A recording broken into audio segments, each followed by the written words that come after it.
இன்றைய சிந்தனைக்கு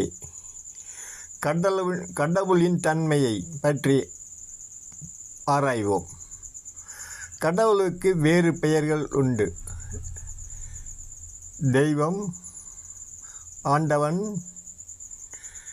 பகவான், பூரணம், அனாதி, ஆதி, குரு, முனிவன், தேவன், ஈசன் என பல பெயர்கள் உடையவராக இருக்கிறார். இவர்களுக்கெல்லாம் தலையாய சக்திதான் பரம்பொருள். பிரபஞ்ச படைப்புகளின் இயக்கத்தை கொண்டு இறைவனை பற்றிய பல செய்திகளை அறியலாம்.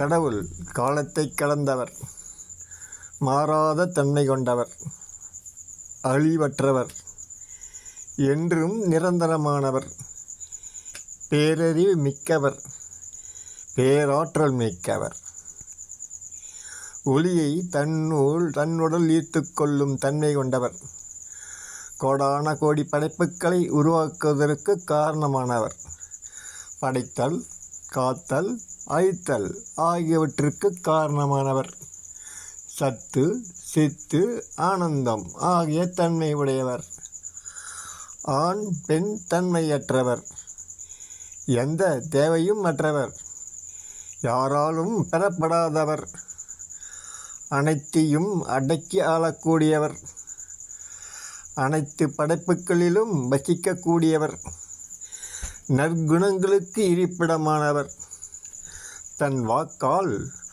அனைத்து விருப்பத்தையும் நிறைவேற்றி கொள்ளக்கூடியவர், எவர் உதவியும் தேவையற்றவர்,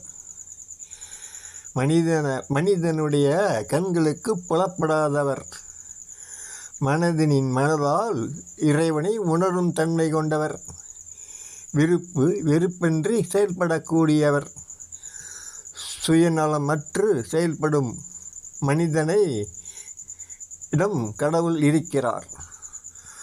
அனைத்து படைப்புகளின் தேவையை நிறைவேற்றக்கூடியவர், மனித இனத்திற்காகவே அனைத்து படைப்புகளையும் படைத்துள்ளார். மனிதன் பயன்பெறுவதற்காக படைப்புகளிலே உயர்வான படைப்பு மனித படைப்பு என்கிறார் இறைவன்.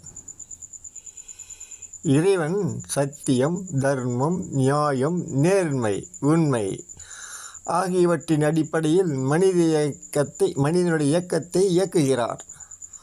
அதனால்தான் ஒவ்வொரு மனிதனுடைய வாழ்க்கையும் வேறுபட்டிருப்பதை பார்க்க முடிகிறது. அதை உறுதிப்படுத்துகிறது இந்த செயல். இறைவனுக்கு 8 குணங்கள். அது என்ன என்பதை பார்ப்போம்.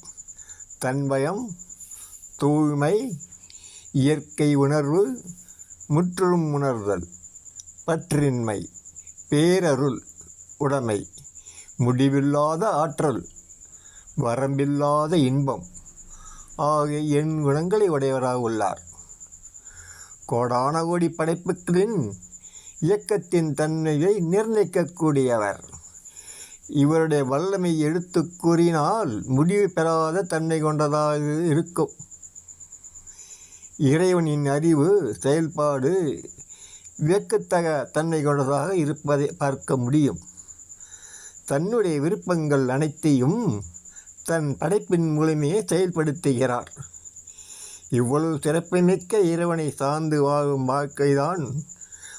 வாழாமல் வாழும் வாழ்க்கை வீணானது என்கிறார் இறைவன்.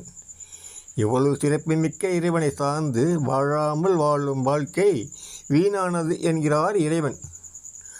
ஒவ்வொரு நாளும் இறை நம்பிக்கை கொண்டு வாழ்வதே உயர்வான வாழ்க்கை தரும்.